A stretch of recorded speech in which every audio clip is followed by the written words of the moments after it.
Okay, so now you've discovered your child or your children's learning style and your own teaching style. So now what, right? In this video, I want to share with you the 7 most common homeschool models. What are homeschool co-ops? And what about those darn schedules? What should my day look like? Stick around, and that's what we're going to be chatting about today.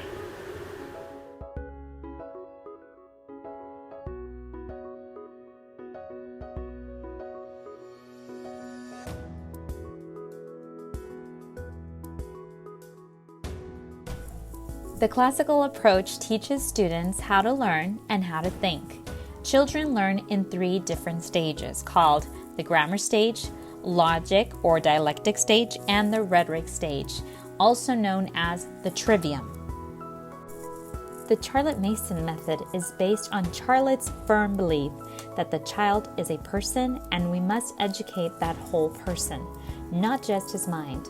So a Charlotte-Mason education is 3-pronged. In her own words, education is an atmosphere, a discipline, a life. The Montessori Method was developed by Dr. Maria Montessori in the early 1900s. It's a specific child-centered method of education that involves child-led activities, also known as work, and a learning environment that encourages independence among the students.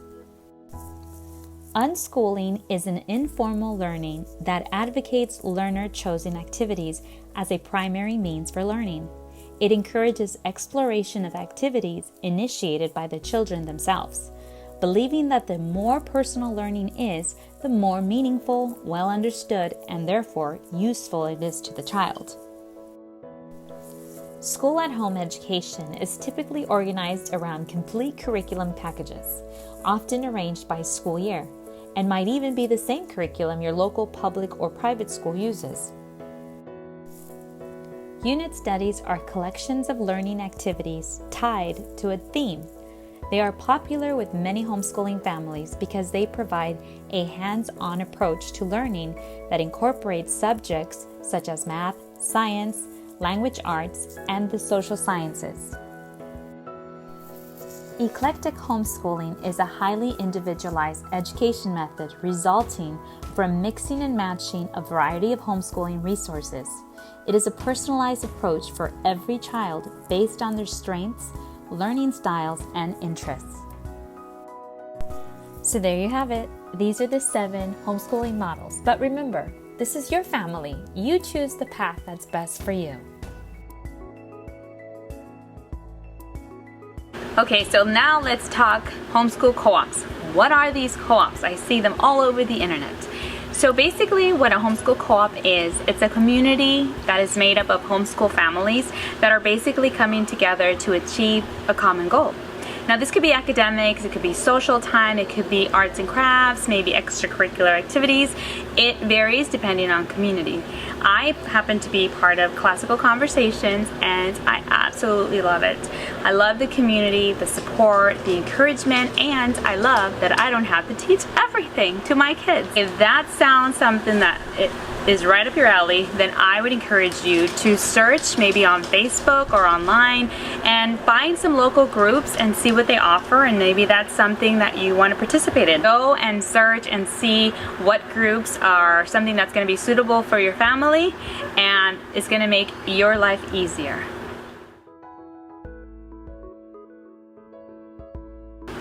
Time commitment.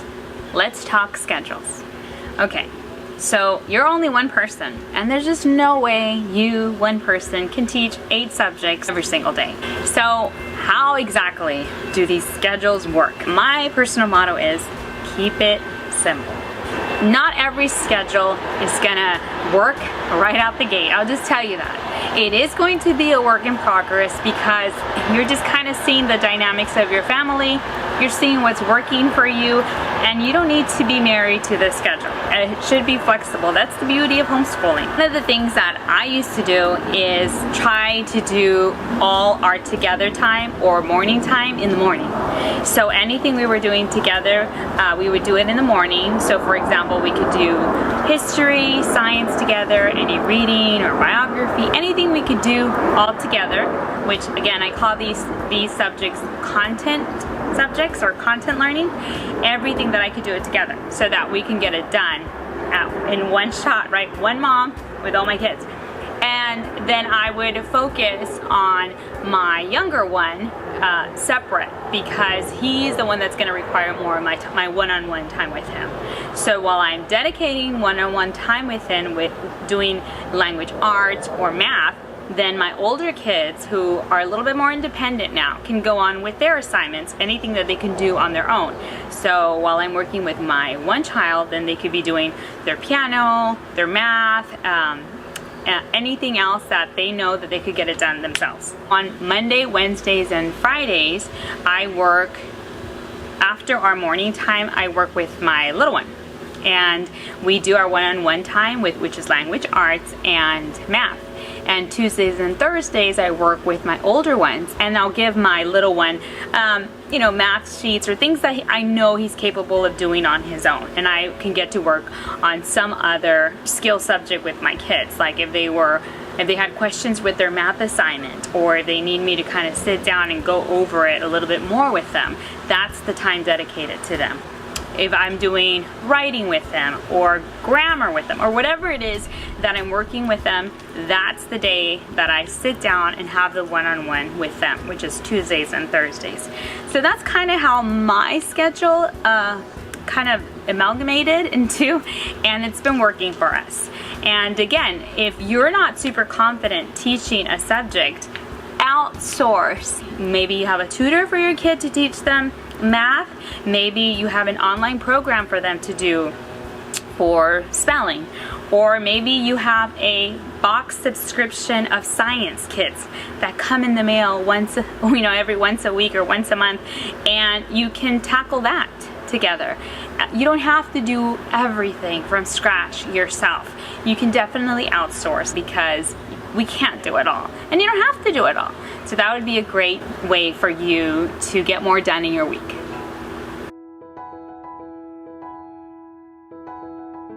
So when it comes to schedule and planning out your week, there is no such thing as the perfect homeschooling planner for the teacher, okay? It's whatever works for you. It could be a piece of paper, a notebook, it could be the whiteboard, it could be a sheet that you laminate and then you erase it every week. I just happened to pick up this little to-do chart for the week at Walmart, and I think I love it. It's simple, it's very visual, it's right there, and in one glimpse I can see every day of the week. On my left hand side I put all our morning time, all what we're going to be doing together during the week, and on the right side I just put which kids I'm going to be working with that particular day, or if there's a kid that's doing something a little bit different from the rest of the group.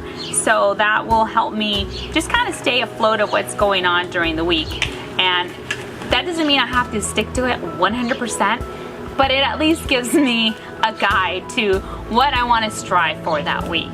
So whatever works for you, that's going to be the best one.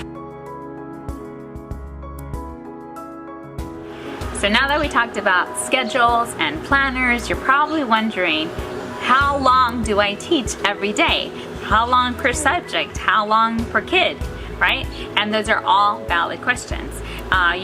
My inclination was to just model what I saw in public school, which was, start at 8 and then finish at 2 and try to fill in every single hour. The reality of that is we have a different dynamic at home. So some days we might sleep in, and some days we might take a little longer during lunch. And so the whole idea of homeschooling is to have that freedom and flexibility. So being committed to this schedule makes it daunting and not as enjoyable, not as fluid as you would want it to be. So instead of focusing on the hour per hour, more just how much time should I give a child of this age on this subject. And so what I found very helpful for me, I actually had to backtrack because I forgot how I even started teaching my kids. I started homeschooling my kids when they were entering, the oldest one was in 3rd grade, and then I started homeschooling my second one when he was in middle of 2nd grade, and then I started homeschooling my 3rd one the beginning of his 2nd grade year. So I kind of didn't know where to start. So what I used, and again, you don't have to use this, I just want to share with you what I used.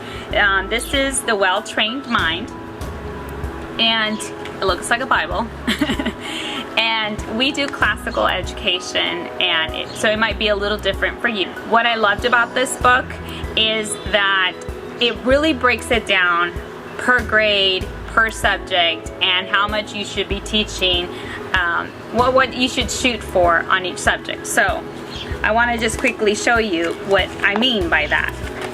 See my notes here because my kids started in 2nd, 3rd grade, and so it kind of gave me an idea that what to shoot for spelling, 15 minutes, grammar, 20-30 minutes, reading, 30 minutes, writing, 20-30 minutes. And it can, you know, I can go a little shorter, I can go a little longer, but it just gives me an idea of what I should be working with, because, you know, someone who was just starting homeschooling, I had no idea. So having a guide is always super helpful. I also have another worksheet, and I've actually put the link in the description because it's a website and it's Large Family Homeschooling. And if you provide your email, you're able to download how many hours to homeschool quick list. And it just kind of breaks it down per age group, per subject, and that can also be really helpful. There's also some images that are going around on Facebook about how much to realistically teach, how long per kid. And so those were all also suggestions. My goal of kind of sharing with you these resources is so you can go and see, have an idea of what to shoot for. But ultimately, it comes down to whatever you want to do with your child, whatever's going to work for you. If you have a child that is very active and likes to be outdoors, then you have to make that choice that, hey, maybe we're not going to be sitting down working on 30 minutes. Maybe we'll have to go, you know, stop, go on the trampoline, or maybe that's it. 15 minutes. We're not going to go 30 minutes. Every child is wired different. So that's what makes homeschool beautiful, that you can cater to your child. And so you'll make that choice yourself. So that's it. That's how you create your schedule. That's how you put it in your planner.